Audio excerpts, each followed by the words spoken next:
Oil paint has such a wonderful glow, breathing life into your model horse in the medium's unique way. I'll show you oil painting a chestnut model horse, how to navigate some of the challenges of oils, show you how to blend, as well as the tools and supplies you'll need to get started. Then all you will need is time and practice so you can find your own unique style.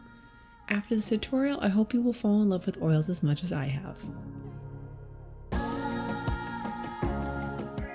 Oil paints can be slippery and therefore will stick best to plastic, resin, or pewter if you first sand and prime your model. This gives tooth for the oils to grip. For this chestnut color, try to apply a medium tone or lighter tone primer such as gray, red, or white. Also, all the tools and supplies and color recipes I'll mention throughout this tutorial are linked below. Painting a base coat, or underpainting as it's also known, will be a major time saver, and I airbrush mine in acrylics. If you desire, you can most certainly hand paint acrylics instead. Painting with matte acrylics especially helps maintain good tooth for the oil paint. Aim for a nice warm gold base coat that isn't too vibrant. Think vintage gold. I found that the horses I primed with red primer and coated with a light coat of gold were easier to paint later in the tutorial. They were more that vintage gold look. While that base coat is drying, mix up the different colors from the color recipe card linked in the description and place some on half of an aluminum foil sheet. Leave enough room to fold the other half over the paint, which allows you to store your paints for several days and even weeks, and it'll be most effective if you squish out the air. Use a palette knife to mix for best results and ease your cleanup than a brush, and use lint-free towels for the cleanup. With the base coat done, let's start painting our oils. Start by painting the Pangare color over the flanks, under the belly, behind the elbows, between the legs, on the chest, and the head. Use soft synthetic brushes such as those made for acrylic, watercolor, or mixed media, which will often give you the best result for oils on model horses. You can see I'm using both a stroking method and a tapping method known as stippling to apply the color evenly. Stroking is a great way to get the paint on, and stippling is a great way to start blending the colors. By the way, I'm mostly just using oil paint with a tiny bit of liquid oil painting medium to reduce cure time. If you're curious about mediums in general, please see my Palomino oil painting tutorial for a little more on that. It's entirely possible to follow along with just oil paint. Be sure to use light paint loads to avoid textural brush strokes and to help your layers cure well.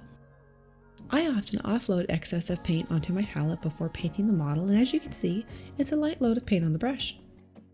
Light paint loads and thinly painted layers help ensure a smooth painted surface that won't interfere with the cure rates of our future layers of paint.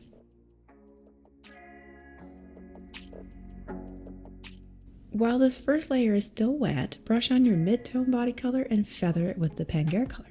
Stippling your brush and lightly flicking your brush can help blend these two colors.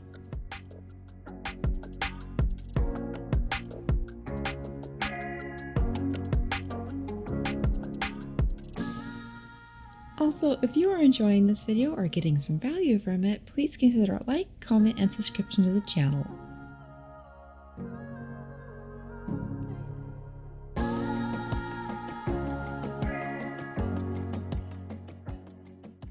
If that's not enough to blend, brush over the area with a big fluffy makeup brush or mop brush. You'll notice that I am painting pretty much the whole horse with each layer, and this is easier to do with such small scales. With larger scales like your 1/9 scale traditional briars or artist resins, it's usually easiest to work on one section at a time and then move on to the next section after the first is cured. This is important because even though they are a slow cure paint, oils can cure just enough that it can be hard to blend all the areas in at once on a larger horse without causing issues. If your paint starts to feel tacky, it's time to move on to a new section.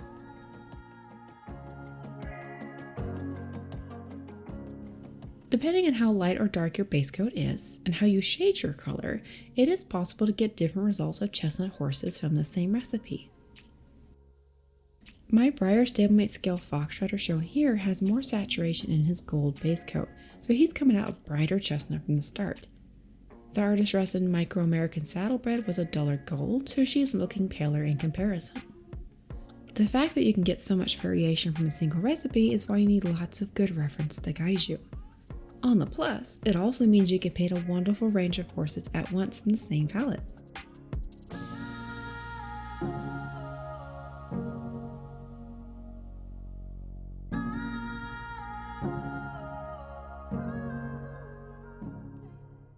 Let that dry a few days. Remember, most colors and brands of oil paints need at least a few days to become touch dry in many environments. Some colors, like black and white, can take a week. Once touch dry, our next layer is to repeat the Pangare and body colors. This time, pay particular attention to building up a sense of shadow by applying the body color to the undersides of the horse especially. Pop your lighter colors by adding the Pangare color by the elbow, the brighter parts of the head, and the lower legs.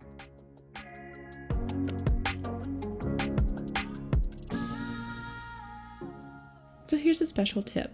You'll notice that the Foxtrotter is still looking too vibrant, particularly too orange. In the model horse hobby, we call this the Cheeto phase, and you can knock back the intensity with some Ultramarine Violet.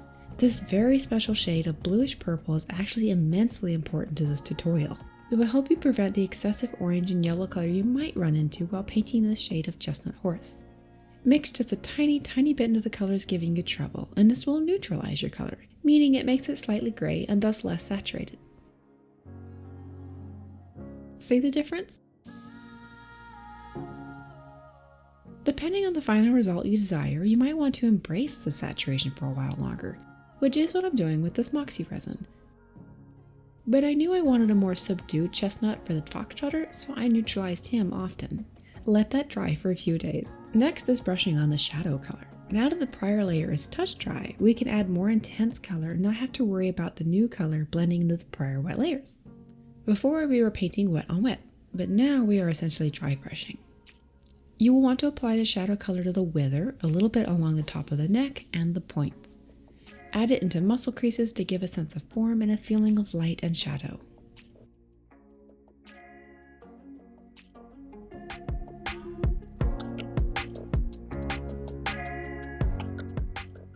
I want my saddlebred to be a deeper chestnut, so I'm stretching the shadow color into her body areas as well.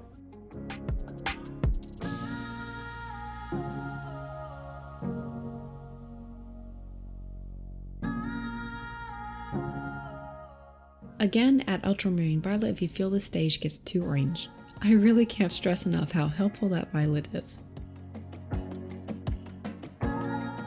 While using reference of real chestnut horses to help you pin down the exact look you want to recreate, start blending in your lighter highlight color around the flanks and elbows to pop the brightness of those areas.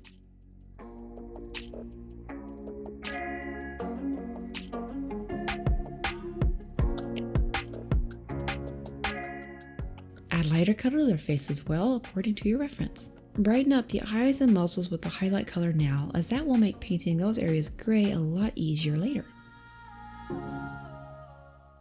Legs can have a lot of shading variation, so take your time here to study your references and capture that detail. The shadow and Pangare mixtures will be helpful here.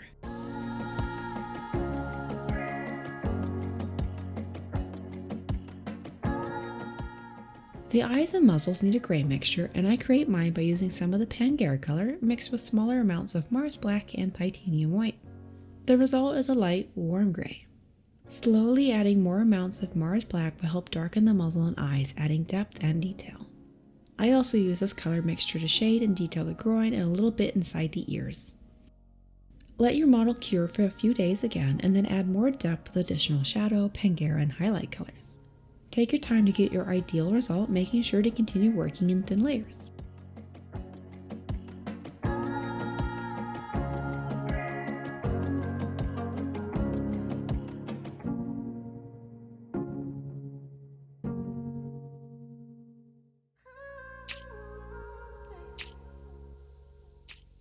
This shade of chestnut can have a learning curve, and going slow helps navigate it.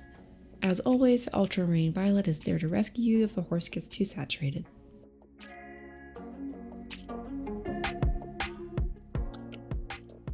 As you darken your horse, you may notice pigment streaking or a splotchy coloration.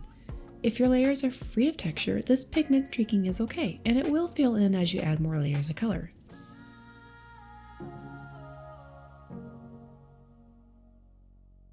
It's personal preference if you want to start the mane and tail in oils or acrylics. I chose to paint mine in oils. If you choose acrylics, be sure to let your last layers of oil paint cure for at least a few weeks. If oil paint isn't fully cured, it will repel the water in your acrylic paint, making it difficult to get the paint to stick or stay on your model. Some people like to spray a matte varnish layer after final cure time and before painting acrylics as a barrier layer. Allow these final layers of paint time to fully cure and seal with your final top coat varnish. And done! If you found this video helpful, please like, comment, and subscribe. YouTube algorithms love when you do all three, and that helps me reach more people. Also, don't forget the links below for all the tools and supplies mentioned in this video. Now go paint those chestnut horses.